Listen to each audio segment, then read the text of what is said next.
Amados, los creyentes verdaderos tienen vida eterna.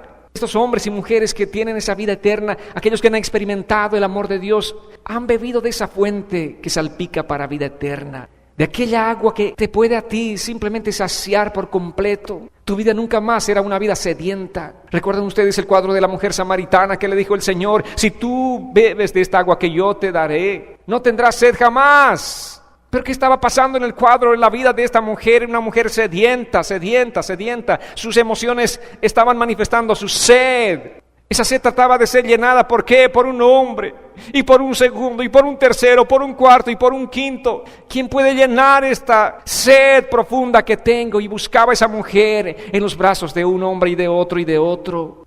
Nada ni nadie va a poder llenar esa sed que hay en tu corazón, sino solamente esa agua de vida eterna, la cual es Cristo Jesús morando, fluyendo en tu vida, en tu corazón. ¿Será que permanecer en Cristo significa nunca pecar? Vayamos a ver esta parte importante de la palabra. Entendamos realmente a través de los diferentes pasajes que vamos a ir compartiendo qué significa permanecer en Cristo.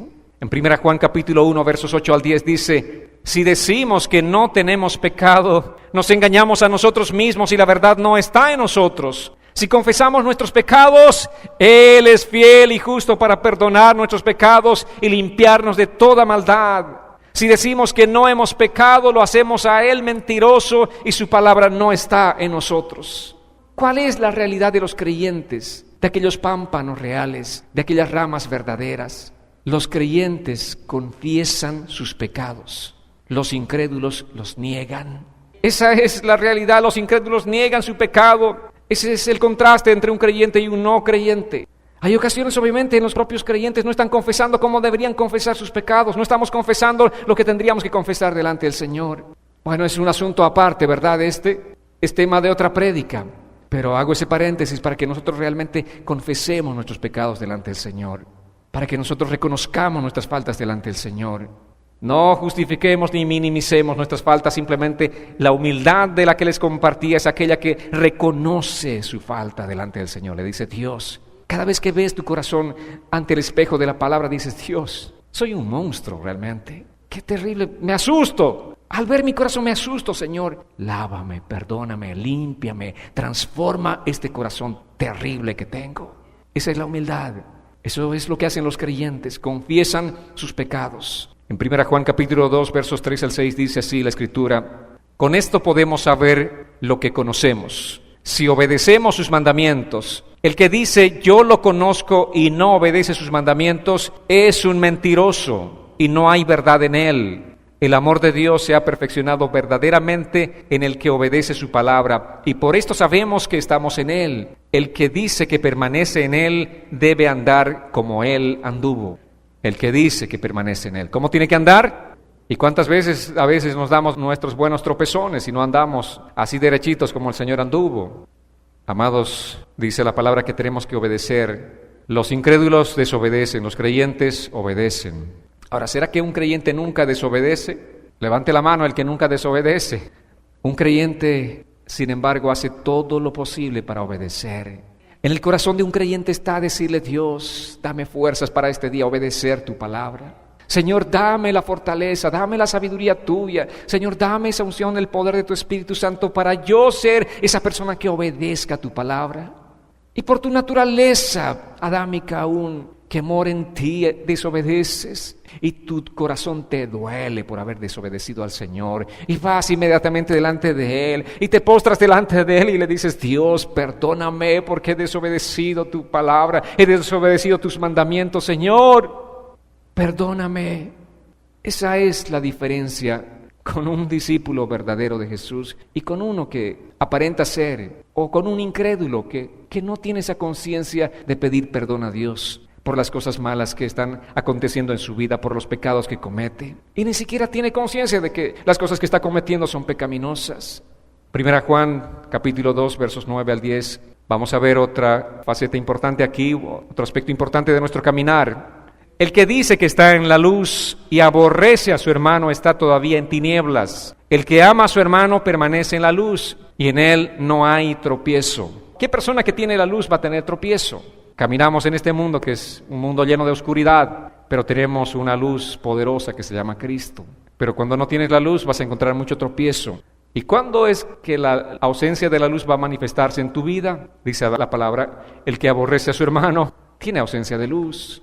El que aborrece a su hermano verdaderamente no ha conocido la luz. No hay luz en su caminar, por tanto va a tropezar. Va a haber mucho tropiezo en su vida. Ahora, ¿esto implica que los creyentes nunca tropiezan? Eventualmente tropezamos, pero nos levantamos pronto. ¿Implica que no te enojas con tu hermano? Sí te enojas, pero no permites que el sol se ponga sobre ese enojo. Tú no le das lugar al diablo en ese enojo. Todos nos enojamos, sin embargo no podemos darle lugar al diablo. Y si tú le das lugar al diablo, obviamente él va a traer mucha amargura a tu corazón y va a poner tropiezo en tu caminar. El enemigo va a traer esa oscuridad porque él es el príncipe de la oscuridad. Amados, tenemos que reaccionar pronto, tenemos que responder pronto. No somos las personas perfectas que nunca fallan, sin embargo tenemos que ser las personas que pronto responden a ese llamado del Señor en arrepentimiento. Tenemos que postrarnos delante del Señor y decirle perdóname y buscar la reconciliación con Dios, buscar la reconciliación con nuestros hermanos. Pero ¿qué pasa con un incrédulo?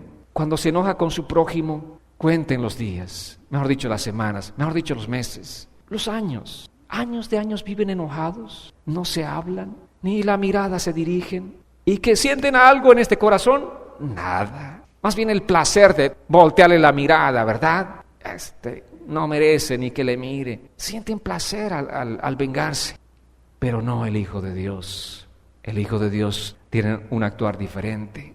Cuando está pasando algo de esto, ¿qué acontece? El Espíritu Santo está haciendo una obra en tu corazón. El Espíritu Santo está allí poniéndote intranquilo. Él está poniendo esa intranquilidad hasta que tú no estés a cuentas con Dios y con tu hermano. Vayamos a 1 Juan capítulo 3 versos 14 al 16. ¿A cuántos Dios le está hablando hasta este día? Amén. Bueno, recibamos la palabra del Señor y recibámosla con reverencia. 1 Juan 3, 14 al 16 dice: en esto sabemos que hemos pasado de la muerte a la vida, en que amamos a los hermanos. El que no ama a su hermano permanece en la muerte. Todo aquel que odia a su hermano es homicida. Y ustedes saben que ningún homicida tiene vida eterna permanente en él. En esto hemos conocido el amor, en que Él dio su vida por nosotros. Así también nosotros debemos dar nuestra vida por nuestros hermanos. ¿Están felices de ser cristianos? ¿Están contentos? ¿Y qué es lo que implica el cristianismo? No solamente debes amar, un amor, digamos, expresado, verbalizado de boca para afuera. Si realmente amas, dice la palabra, tú debes estar dispuesto a dar la vida por esa persona que dices que amas. En realidad, por cualquier persona. El Señor amó a todos y dio su vida por todos. ¿Y qué tendríamos que hacer nosotros? Imitar el ejemplo de Jesús. También amar a todos y estar dispuesto a morir por todos. Yo sé que alguno de ustedes está dispuesto a morir por su esposa, ¿verdad? ¿Cuántos esposos románticos y comprometidos estarían dispuestos a morir por su esposa? ¿Y cuántos padres estarían dispuestos o estaríamos dispuestos a morir por nuestros hijos? Sí, estaríamos dispuestos, pero a ver, ¿estarían dispuestos de dar la vida por aquella persona que ni siquiera quieren que se les mencione en este momento? ¿Estarían dispuestos? Eso no es lo que el Señor está demandando. No murió el Señor por aquellos que lo escupían, por aquellos que lo maldecían. No murió el Señor por aquellos maldicientes, por aquella gente que estaba crucificando a Jesús, estaba lastimando a Jesús. Amados, el cristianismo por eso no es una religión, es un desafío de vida. El cristianismo nos dice, en la persona de Cristo, yo hice esto, haz lo mismo tú. Entonces, si tú estás identificado con Él, tú le dices, Señor, yo voy a hacer eso, exactamente lo que tú hiciste. Ahora solamente que hay una gran diferencia.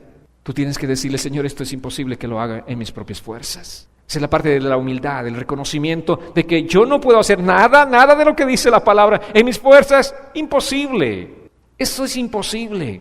Pero ¿cómo se manifiesta realmente el Evangelio, el poder de Dios en las vidas de las personas? Cuando podemos hacer lo que está diciendo Dios, cuando lo que es imposible para mí es posible para Dios. Dios en mí, el Espíritu Santo en mí, yo voy a poder hacer las cosas que Dios está diciendo que haga. Y así estoy simplemente autentificando que el Evangelio es real, que Dios es vivo, que Él es poderoso, que Él no está muerto. ¿Cuándo? Cuando estoy viviendo lo que la palabra de Dios dice que yo viva. Pero si yo solamente predico, si hablo, si enseño a las personas y no estoy viviendo lo que estoy enseñando, entonces el Evangelio está muerto. entonces no tiene sentido lo que le estoy diciendo, simplemente estamos viviendo una religiosidad. Pero amados, la palabra nos desafía a vivir no religiosidad, sino una relación con Jesús. El cristianismo implica vivir una relación con Jesús. ¿Cómo? Amando a Jesús. ¿Cómo amo a Jesús? Guardando los mandamientos de Jesús. El que no ama a su hermano, dice, permanece en muerte. Yo les pregunto, ¿cuántas veces no amaron a su hermano? No les voy a decir levanten sus manos quienes no aman a sus hermanos. Algún momento de nuestra vida, por supuesto que no hemos amado a nuestros hermanos. ¿Conocen a alguien que no ama a su hermano? ¿Conocen a algún creyente que no ama a otro creyente? Una vez más, el punto es, tú puedes enemistarte. Eventualmente no puedes manifestar ninguna expresión de amor por tu hermano, pero no puedes permanecer en ese estilo de vida. Tienes que pronto cambiar. Pronto tu corazón tiene que cambiar. Pronto ese estilo de vida tiene que alinearse con la palabra del Señor y volver una vez más a lo que Dios dice. Ya les digo, amados, si nosotros estamos en comunión con el Espíritu Santo, ¿saben qué? El Espíritu Santo no te va a dejar ni dormir. No te va a dejar tranquilo hasta que tú hagas la obra, cumplas, viva la palabra del Señor. Si tú estás en comunión con el Espíritu Santo. Pero si no tienes comunión con Dios, si no tienes comunión con el Espíritu Santo, puedes pasar días, semanas, meses, años enojado, sin hablar a alguien. Por eso les digo, es importante realmente que nosotros estemos permaneciendo en Cristo. Y permanecer en Cristo significa comunión con Cristo. Tú no puedes orar ni siquiera 5 minutos sin tener esa conciencia de decirle, Dios, perdóname. Y el Señor no te va a dejar orar mucho tiempo hasta que te pares y vayas y te pongas a cuenta con tu hermano. Eso es lo que nos está diciendo la palabra. Pero si no pasa esto en tu vida, dice, todo aquel que aborrece a su hermano o permanece aborreciendo a su hermano, ¿saben qué es? Es un homicida. El cristiano es redarguido por el Espíritu Santo, inmediatamente obra, se pone a cuentas. Pero ¿qué pasa con el incrédulo? El incrédulo odia con ganas. Ya les decía, es un placer para él odiar a quien sea, hasta a su propio padre puede odiar, a sus propios familiares puede odiar. Y ni siquiera le remuerde la conciencia, porque la conciencia la tienen totalmente encallecida, dura. Así es el incrédulo. Pero no, el Hijo de Dios no. El Hijo de Dios tiene un corazón sensible. El Hijo de Dios inmediatamente responde a la palabra del Señor. ¿Qué más? 1 Juan 2:15 dice así: no amen al mundo ni las cosas que están en el mundo. Si alguno ama al mundo, el amor del Padre no está en él. Claramente aquí la palabra nos dice, no amen al mundo. Y yo les pregunto, ¿dónde están los domingos que no están aquí? La palabra dice, no amen al mundo. Y sí que amamos al mundo, ¿verdad? Y que no le damos la prioridad a Dios, la prioridad que tiene que tener. Sean honestos como cristianos. O somos muchas veces seducidos por el mundo, ¿sí o no? Pero una vez más, ¿cómo se llama esa vocecita dulce, tierna? El Espíritu Santo. Ese dulce Espíritu Santo, Él te trae así. ¡Ey! ¿Qué estás mirando? ¿Dónde está poniendo su atención? ¡Ey! Vamos a encaminarnos una vez más. Te saca una vez más de esos deseos del mundo para que tú pongas tu mirada en Jesucristo. Sin embargo, ¿cómo actúa un incrédulo? Una rama seca, un pámpano que no es un discípulo verdadero. Ama al mundo. Vive para los deseos del mundo. Busca fervientemente las cosas de este mundo. Va a hacer lo que sea para obtener lo que el mundo le está ofreciendo. Ese es el estilo de vida de aquella persona que no es verdaderamente un creyente en el Señor. Si tú tienes un apego al mundo tan fuerte, examina tu corazón. Si tú dices que eres un cristiano, si dices que eres un pámpano o una ramita que le pertenece a Jesús y amas al mundo, algo está pasando, algo no está funcionando. Esa entrega tal vez no es realmente real y por eso el Señor dice, permanezcan en mí, ven, permanece en mi amor. Es el llamado del Señor para nuestras vidas, amados. 1 Juan 3:6 dice aquí una vez más la palabra, todo aquel que permanece en Él no peca, todo aquel que peca no lo ha visto ni lo ha conocido. Bueno, si yo les pregunto, ¿cuántos pecan? Todos levantamos la mano, dice todo aquel que peca, ahora no permanece en Él. Tal vez digas aquí, Juan está yéndose a un extremo, pero es importante que veamos el contexto de la Escritura. Para interpretar bien la Biblia debes leer el contexto. Lee toda la carta, lee todo el capítulo. No te agarres de un versículo y estés condenándote por ese versículo o estés cantando victoria por ese versículo. Lee el contexto. Siempre lean el contexto. Yo sé que hay algunos métodos, ¿no es cierto?, en los que aparecen en nuestros propios celulares, el versículo del día. ¿Qué? Está bien el versículo del día, pero váyanse al capítulo del día, amados. Si quieren ser bendecidos completamente por el Señor, no se agarren del versículo del día, vayan al capítulo del día. Lean el capítulo entero para entender el contexto. Porque si leemos este versículo, el 3:6 de 1 Juan, dice, todo aquel que permanece en él no peca. Y todo aquel que peca no ha visto ni lo ha conocido. Entonces, si yo les digo, ¿pecan o no pecan? Y todos, yo empezando, levanto la mano y sí, peco. Entonces no permanezco en Cristo. ¿Será esa la conclusión? Por eso les digo, leamos el contexto. 1 Juan, versos 8 al 9, dice, el que practica el pecado es del diablo, porque el diablo peca desde el principio. Para esto se ha manifestado el Hijo de Dios, para deshacer las obras del diablo. Todo aquel que ha nacido de Dios no practica el pecado, porque la simiente de Dios permanece en él, y no puede pecar porque ha nacido de Dios. Ahora, lo importante para entender en estos pasajes es qué significa practicar el pecado. ¿El creyente peca o no peca? Sí, pecamos. La misma Biblia dice, si decimos que no pecamos, le hacemos a Dios mentiroso. Por eso nosotros tenemos que pedir perdón a Dios todos los días de nuestra vida. ¿Por qué? Porque pecamos. ¿Pero qué significa practicar el pecado?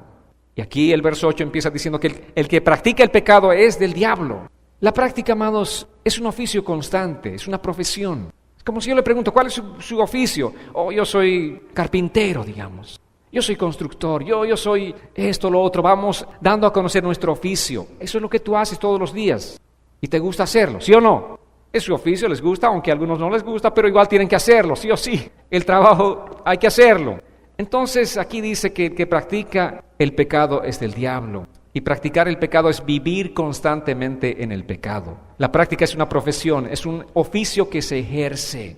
Los cristianos pecamos, pero no tenemos el oficio.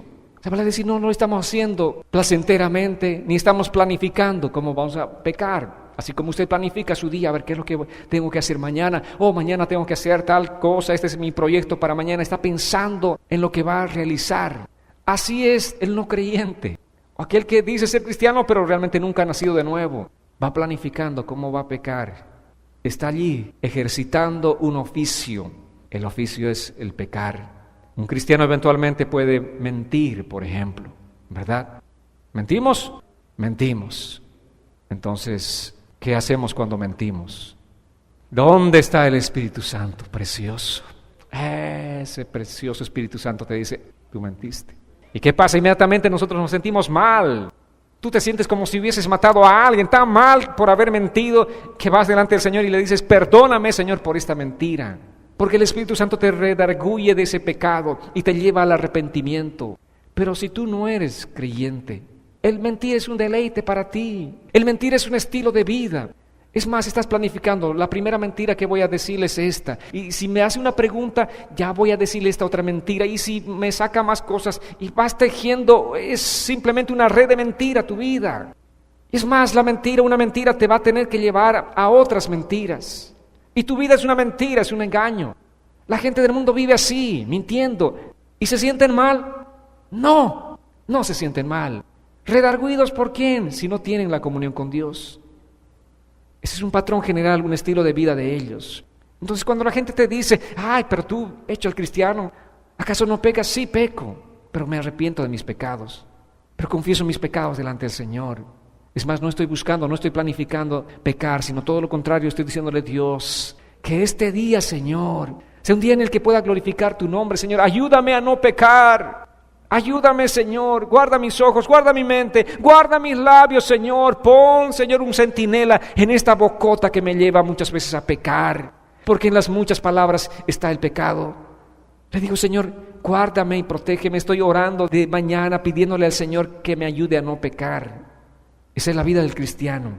1 Juan 2:1 dice, hijitos míos, les escribo estas cosas para que no pequen. Si alguno ha pecado, tenemos un abogado ante el Padre, a Jesucristo el justo. Qué precioso es el Señor, ¿verdad? ¿Qué te dice el Señor, hijito? Yo sé que pecas, pero si has pecado, recuerda que tienes un abogado. Ese abogado es Jesucristo el justo, el que murió por ti, precisamente por tus pecados. El que dio su vida en esa cruz del Calvario, el que pagó el precio de esos pecados que estás cometiendo. Él es Jesucristo el justo, con quien tú tienes que tener una relación ¿Cuánto puede un pámpano vivir separado de la vid? ¿Cuánto puede lograr? Por eso, amados, nuestras vidas sin Cristo, sin estar conectados con Cristo, simplemente no pueden producir fruto para Dios. Sin Cristo no vas a poder producir ningún fruto para el Señor. Solamente conectado con Cristo vas a llevar esa vida fructífera, productiva para el Señor. Sin Cristo no podemos hacer nada. Por eso el Señor dice, sin mí no pueden hacer nada. No se trata de ser una persona fuerte o débil. No se trata de ser alguien cobarde o valiente, inteligente o torpe, experto o inexperto. Simplemente se trata de estar conectado con Jesús. Si tú estás conectado con Jesús, tú vas a poder dar un fruto agradable para Él. Vas a poder llevar una vida fructífera. Tu vida va a ser un hermoso testimonio de cristianismo. La gente va a decir, ahí está Dios obrando. Allí veo la obra de Dios, en esa vida, en ese matrimonio, en esa familia veo la obra de Dios y la gente glorificará a Dios. Y ese es el propósito nuestro, amados, que nuestras vidas glorifiquen a Dios, que nuestro caminar glorifique a Dios, que nuestro matrimonio, que nuestra familia glorifique a Dios y que nuestra iglesia glorifique al Señor. Que la gente diga, allí vemos a Dios. Ese es nuestro propósito, amados. Por eso tomemos nuestra posición en la vid. Y nuestra posición es permanecer en la vid, estar conectados con Él. Lo cual significa despojarnos de todas las cosas del mundo. Hacer a un lado el pecado que nos distrae. Hacer a un lado el pecado que nos quita esa energía para dar fruto para Dios. Seremos ramas vitalizadas con mucha energía. Podremos dar mucho fruto. Pero si nos despojamos de aquello que nos está distrayendo. Despójate de las cosas que te roban la oportunidad de tener una relación personal con Jesús. ¿Qué te está impidiendo en este tiempo? Me va a decir, pastor, número 1, el trabajo. Número 2, el trabajo me lleva a un cansancio. Número 3, la falta de tiempo. No puedo, por lo tanto, estar conectado con Jesús. Tú tienes que sacar tiempo para conectarte con Jesús. Si no estás conectado con Jesús, si no estás teniendo comunión con Jesús, no será posible que vivas la palabra del Señor. Y examina otro tipo de distracciones que tienes en tu vida. Sí que hay tiempo para todo. ¿Cuánto tiempo estás ahí frente al televisor? ¿Cuánto tiempo ahí whatsappeando, verdad? O facebookeando. ¿Cuánto tiempo pasamos? Sin darte cuenta, ya pasaron 15 minutos, 20 minutos, 1 hora. Es el tiempo precioso que tú tendrías que estar dedicándole al Señor. Hay tiempo, amados. Podemos y debemos sacar tiempo. Finalmente, si tú crees que no hay el tiempo, réstale el tiempo a tu descanso, a ese descanso físico. Y entrégale ese tiempo al Señor. Vas a ver, vas a probar la fidelidad del Señor, vas a probar el amor de Dios, vas a probar el poder de Dios. En ese tiempo tu vida física va a ser fortalecida sobrenaturalmente. Tú vas a probar, pero si buscas con prioridad estar en comunión con el Señor. Amados, es realmente glorioso. Este es el Evangelio es vivo, el Evangelio es poderoso, amados. Tenemos que experimentarlo, tenemos que vivirlo. No es algo que solamente tú tienes que escuchar y después olvidarte, sino tienes que vivir esta palabra. Permanece conectado con Jesús. Permanezcan en mí, dice, y yo permaneceré en ustedes. Permanece, pero en el sentido pleno de la palabra. Y tú no te preocupes por producir fruto, porque si estás permaneciendo en Él, ¿no han visto unas ramitas de cualquier árbol frutal que tengan ahí estresadas las ramas? ¿Han visto las ramitas con mucho estrés? Si están conectadas al tronco, no se estresan. Solamente dan fruto agradable todo el tiempo. Así es nuestra vida cristiana, amados. Si tú estás conectada con Jesús, vas a dar fruto todo el tiempo. Y no te vas a estar preocupando decir, no sé si estoy dando fruto. Tú vas a dar fruto. Pero el punto es estar conectados con Jesús, permanecer en Jesús. El fruto que produzcas en tu vida vendrá como consecuencia de permanecer en Jesús. ¿Cuántos quieren caminar con Jesús? ¿Cuántos quieren caminar de verdad con Jesús? ¿Cuántos quieren cambiar de su experiencia religiosa a una experiencia de caminar con Jesús? Tal vez hasta este momento tu vida ha sido simplemente una experiencia religiosa, pero a partir de este día Dios quiere de ti una experiencia de vida, que tú camines con Jesús, que ames a Jesús, que te deleites obedeciendo la palabra del Señor. Si tú estás dispuesto, quiero desafiarte a eso, a que primero te pongas en pie y 2, dispongas tu corazón para dejar tu religión. No importa cuál sea sido tu religión, si tu religión era la religión cristiana evangélica, deja esa religión y ven a Cristo este día. Pónganse en pie, amados, vamos a orar al Señor. Vamos a dejar cualquier máscara religiosa que hayamos tenido en nuestra vida. Y vamos a permitir que Dios nos ministre, vamos a permitir que Él haga la obra en nuestros corazones. Hemos repetido mucho la frase, Cristo no es religión, Él es relación. Pero de la repetición de esas palabras a la realidad hay mucho trecho que tú tienes que caminar. Realmente es Jesús en tu vida, esa inspiración para vivir todos los días. Realmente puedes decir: yo amo a Jesús porque estoy guardando su palabra en mi corazón. Oh bendito Dios y Rey, aquí estamos delante de ti, Señor. Delante de ti, Señor.